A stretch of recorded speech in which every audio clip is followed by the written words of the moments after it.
श्री राधा वल्लभ श्री हरिवंश आप सभी को। आशा करता हूँ श्री जी की कृपा से आप सभी बहुत अच्छे होंगे। और जैसा कि वीडियो का थंबनेल देखकर आप सभी को आज का टॉपिक समझ में आ चुका होगा।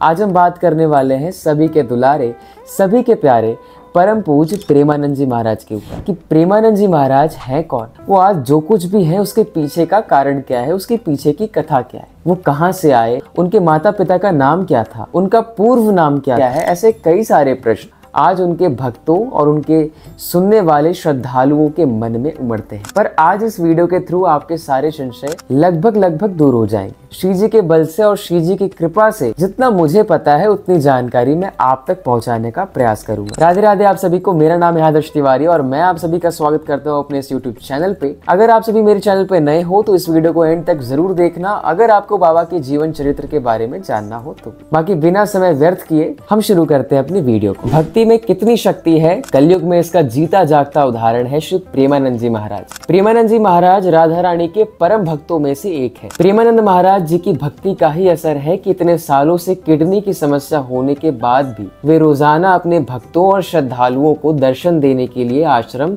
चल कर आते हैं। कुछ लोग उनको भगवान का अवतार भी मानते हैं। आइए जानते हैं प्रेमानंद जी महाराज का पूर्व संसारिक नाम क्या था और उनके जीवन की संघर्षपूर्ण यात्रा जो रही है वो क्या थी। हमारे सबसे प्रिय सन्यासी राधा वल्लभी संत श्री प्रेमानंद जी महाराज का पूर्व संसारिक नाम अनिरुद्ध कुमार पांडे था। महाराज जी का जन्म एक गरीब ब्राह्मण परिवार में हुआ था और उनका पूरा परिवार भगवान के प्रति समर्पित रहा है। महाराज जी का जन्म सरसौल ब्लॉक आखिरी गांव कानपुर के उत्तर प्रदेश में सन 1972 में हुआ था। अब बाबा के कई प्रेमी जनों के मन में ये प्रश्न भी आता है कि बाबा ने सन्यास क्यों लिया, बाबा घर छोड़ करके बाहर क्यों गए। तो प्रेमानंद जी महाराज के दादाजी भी सन्यासी थे और उनके घर में बहुत ही पवित्र और भगवान के प्रति समर्पित माहौल रहा है। प्रेमानंद जी के पिता का नाम शंभू पांडे था और उनके पिता ने भी बाद के वर्षों में आगे चलकर सन्यास स्वीकार कर लिया था। उनके पूजनीय माता श्री का नाम श्री रमा देवी दुबे था, जो बहुत धार्मिक थी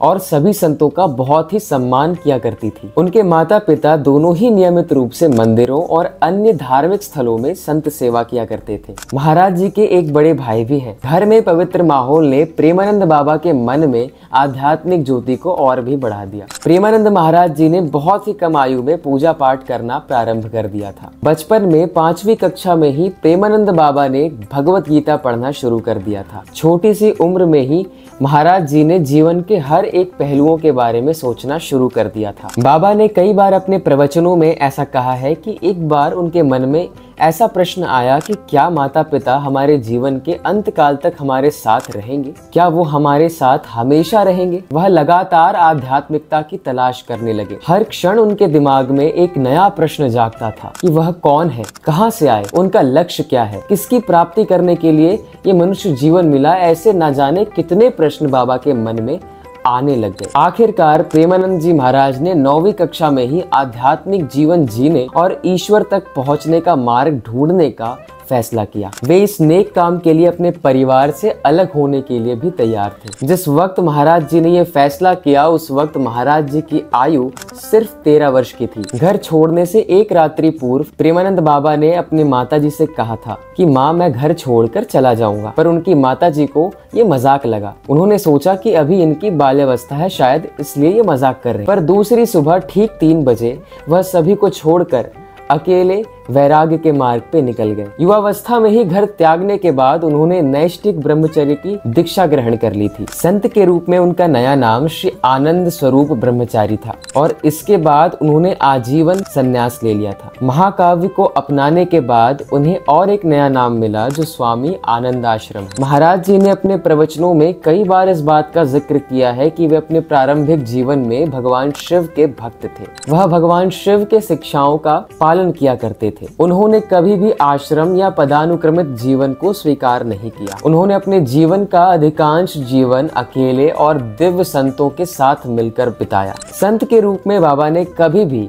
मौसम, भोजन और कपड़ों को लेकर किसी भी तरह की कोई परवाह नहीं की और वह हरिद्वार और वाराणसी के घाटों के आसपास ही रहा करते थे। वह हमेशा गंगा स्नान किया करते थे, फिर चाहे वह कड़कड़ाती हुई ठंड ही क्यों ना हो। इसमें कोई संशय नहीं कि महाराज जी को भगवान शिव का आशीर्वाद प्राप्त था, जो ज्ञान और करुणा के पराकाष्ठा थे। हालांकि महाराज जी ने अपने लक्ष्य को नहीं छोड़ा और बाद में एक संत की प्रेरणा से प्रभावित होकर स्वामी श्री राम शर्मा द्वारा आयोजित रास लीला में गए। पूरे 1 महीने तक वह रास लीला में मौजूद रहे। महाराज जी को इस समय तक शायद ही यह एहसास हो कि वृंदावन हमेशा के लिए उनका दिल चुरा लेगा और यह उनका स्थायी एड्रेस बन जाएगा। वह मथुरा की ट्रेन पकड़कर अन्य सभी संतों के साथ मथुरा पहुंच गए। जब महाराज जी वृंदावन पहुंचे तो वे किसी को नहीं जानते थे और श्रीधाम वृंदावन की सुंदर संस्कृति से वे अनभिज्ञ थे। महाराज जी इसके बाद रोजाना वृंदावन की परिक्रमा करते थे और श्री बांके बिहारी के दर्शन भी किया करते थे। इस दौरान उनकी मुलाकात कई संतों से हुई। वहीं एक दिन एक महान संत ने उन्हें सलाह दी कि उन्हें राधा वल्लभ मंदिर जाना चाहिए और तब पूज्य श्रीहित मोहित मराल गोस्वामी जी से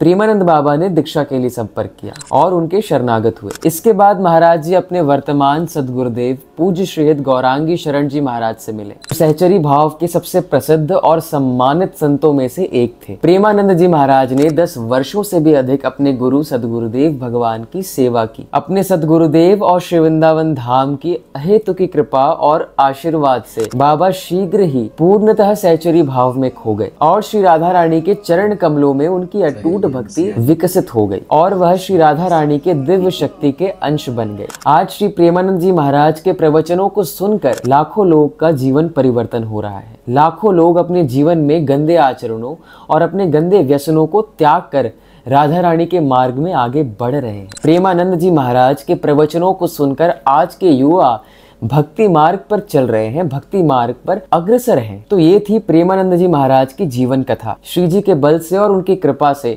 जो कुछ भी मुझे ज्ञात था वो मैंने प्रयास किया कि आप सभी तक वो जानकारी पहुंचा पाऊं। अगर आपको वीडियो अच्छी लगी हो, इंफॉर्मेटिव लगी हो, तो इस वीडियो को शेयर करना प्लीज मत भूलिएगा, क्योंकि आपको नहीं पता कि आपके एक शेयर से मुझे कितना बल मिलता है। आगे चल करके मैं ऐसी और वीडियोस लाने का प्रयास जरूर करूंगा। तब तक के लिए खुश रहिए और सुरक्षित रहिए।